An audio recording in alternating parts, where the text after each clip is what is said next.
Assalamualaikum warahmatullahi wabarakatuh. Apa kabar anak-anak ibu? Alhamdulillah, semoga kita semua sehat semua ya nak, amin. Hari ini materi kita tentang akhlak terpuji. Sebelum memulai pelajaran, ada baiknya kita membaca doa sebelum belajar.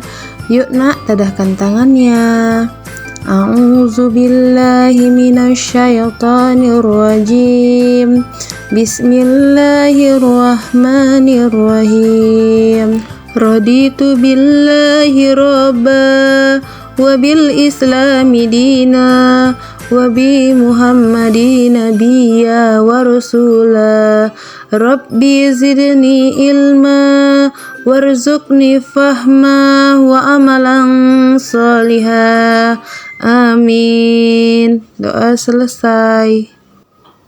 Yang A, membiasakan sikap akhlak sidik, amanah, tablik, fatona dalam kehidupan sehari-hari. Yang pertama, sidik. Sidik artinya benar atau jujur. Contoh dari sifat sidik ialah Ani adalah anak yatim piatu. Pekerjaannya adalah berjualan beras, gula, dan sebagainya. Pada suatu hari, ibunya meminta Ani mencampur beras berkualitas baik dengan yang buruk, agar dapat menambah keuntungan dagang hari itu. Tetapi Ani berkata, "Itu perbuatan dosa, Bu." Namun ibu menjawab, "Orang lain kan tidak tahu." Ani pun berkata kepada ibunya, "Walaupun orang lain tidak tahu, tetapi Allah Subhanahu wa Ta'ala mengetahuinya." Sikap Ani inilah yang menunjukkan perbuatan jujur. Yang kedua, amanah. Amanah artinya dapat dipercaya. Contoh dari sifat amanah ialah Budi, anak yang soleh. Ia disuruh ibunya mengantar kue kepada neneknya. Dalam waktu yang tidak lama, kue itu sudah sampai kepada neneknya tanpa berkurang sedikit pun. Yang ketiga, tablik. Tablik artinya menyampaikan. Contoh dari sifat tablik ialah Sari, anak yang soleha. Suatu hari ia disuruh ibunya memberi kabar kepada pamannya bahwa neneknya sedang sakit. Tanpa berpikir panjang, dia pergi menemui pamannya untuk menyampaikan berita tersebut. Yang keempat, patona. Patona artinya cerdas. Contohnya, Doni adalah anak yang rajin belajar. Dia tidak pernah bolos sekolah. Bila ada PR, Doni selalu mengerjakan hingga akhirnya dia selalu mendapatkan nilai yang baik. Perilaku Doni menunjukkan kalau dia anak yang cerdas. Yang B, akhlak terpuji terhadap teman dalam kehidupan sehari-hari. Akhlak terpuji terhadap teman dalam kehidupan sehari-hari adalah bersikap rukun, saling menyayangi, memaafkan, dan menolong kepada teman. Selain itu, jangan lupa mengucapkan salam saat bertemu dan berpisah dengan teman. Dalam ucapan salam terkandung doa agar kalian terlindungi oleh Allah Subhanahu wa Ta'ala. Adapun sikap yang tidak baik terhadap teman sebaya antara lain suka berkelahi, suka menjelek-jelekkan, dan tidak peduli dengan kesulitan teman sebaya kalian. Yang dimaksud sebaya adalah teman sekelas, teman sepermainan, teman sekelompok pengajian, dan teman yang umurnya sama dengan kalian. Yang C, mencintai dan meneladani akhlak mulia 5 Rasul Ulul Azmi.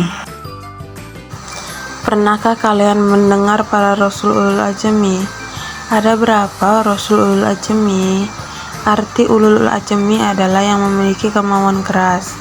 Rasul yang memiliki gelar Ulul Azmi berarti Rasul yang memiliki kesabaran tinggi dalam menghadapi cobaan dalam berdakwah. Rasul Ulul Azmi adalah para Rasul yang memiliki keteguhan, tekad yang kuat, ketabahan, dan kesabaran. Mereka paling banyak tantangan, paling banyak mendapatkan penderitaan, akan tetapi mereka tetap teguh, tabah, sabar, dan terus berjuang menyampaikan ajaran Allah Subhanahu wa Ta'ala kepada umat manusia. Para Rasul ulul azmi ada 5, bisa disingkat dengan Mimin. Yang pertama Muhammad SAW, yang kedua Isa alaihissalam, yang ketiga Musa alaihissalam, yang keempat Ibrahim alaihissalam, dan kelima Nuh alaihissalam. Nama-nama Rasul ulul azmi disebutkan dalam Al-Quran berikut ini. A'udzu billahi minasyaitonir rajim. Bismillahirrahmanirrahim. Wa idza akhadna minan nabiyina mitsaqakum wa inka wa min Nuhi wa Ibrahim wa Musa wa Isa bani Maryam wa akhadna minhum mitsaqan ghalidha, yang artinya, dan ingatlah ketika kami mengambil perjanjian dari para nabi dan dari engkau sendiri, dari Nuh, Ibrahim, Musa, dan Isa putra Maryam, dan kami telah mengambil dari mereka perjanjian yang teguh. Nabi Nuh alaihissalam mengalami cobaan sangat berat, karena selama ratusan tahun berdakwah, hanya puluhan orang yang mau mengikutinya. Bahkan anak laki-lakinya sendiri yang bernama Kanan justru menentang ayahnya dan memilih mengikuti ajakan orang-orang kafir. Nabi Ibrahim alaihissalam mengalami cobaan sangat berat karena harus bermusuhan dengan ayah kandungnya bernama Ajar. Kemudian dibakar hidup-hidup oleh Raja Namrud. Setelah itu, beliau harus tega meninggalkan istri dan anaknya yang masih bayi di tempat sepi dan gersang. Adapun cobaan yang paling berat dialami Nabi Ibrahim alaihissalam adalah ketika Allah memerintahkan kepadanya agar menyembelih anak laki-lakinya yang bernama Nabi Ismail alaihissalam. Nabi Musa alaihissalam mengalami cobaan sangat berat karena harus berhadapan dengan Firaun, raja yang memiliki kekuasaan sangat kuat dan kejam. Saat masih bayi, Nabi Musa alaihissalam terpaksa dibuang ibunya ke sungai Nil agar tidak dibunuh tentara Firaun atas suruhan Raja Firaun. Bayi Musa itu akhirnya ditemukan oleh istri Firaun yang kemudian dipelihara dan hidup bersamanya. Nabi Isa alaihissalam mengalami cobaan sangat berat karena dikejar-kejar hendak dibunuh oleh pasukan kerajaan Romawi. Singkat cerita, Nabi Isa alaihissalam dikhianati oleh pengikutnya sendiri hingga akhirnya beliau diselamatkan Allah dengan diangkat ke langit.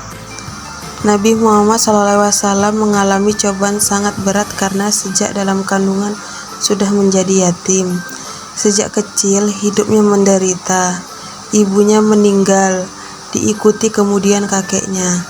Ketika sudah dewasa dan diangkat menjadi Rasul Allah, cobaan makin berat. Beliau diusir dari kampung halamannya, yaitu kota Mekah. Nabi Muhammad SAW sering mengalami penyiksaan ketika menjalankan dakwanya, seperti dilempari kotoran, unta, diludahi, dan dilempar batu. Bahkan beberapa kali hendak dibunuh.